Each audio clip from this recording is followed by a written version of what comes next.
সালামু আলাইকুম। আমার বাসার ব্যালকনির ওপর পাশে বাগান থাকার কারণে ব্যালকনিতে অনেক পোকা দেখা যাচ্ছে কয়েকদিন ধরে।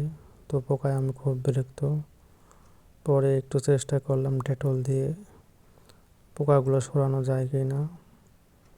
এরপর একটি পোকার উপরে ডেটল দিয়ে দেখলাম ডেটল কেমন কাজ করে। যদিও ডেটল ব্যবহার করা নিষেধ আছে পোকামাকড়ের জন্য, তবে পরিষ্কার রাখতে ডেটল ব্যবহার করা যায়। তো দেখতেই পাচ্ছেন ডেটল পোকাটির উপর দেওয়ার পর থেকে পোকাটি ধরপড় করে শেষ পর্যন্ত মারা যায়।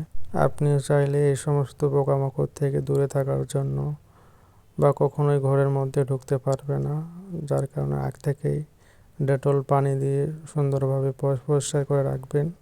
তাহলে কখনোই আপনার বাসার ভিতরে পোকামাকড় ঢুকতে পারবে না। তো আমার ভিডিওটি ভালো লাগলে অবশ্যই লাইক দিয়ে কমেন্ট করে জানাবেন। ভালো থাকবেন। আসসালামু আলাইকুম।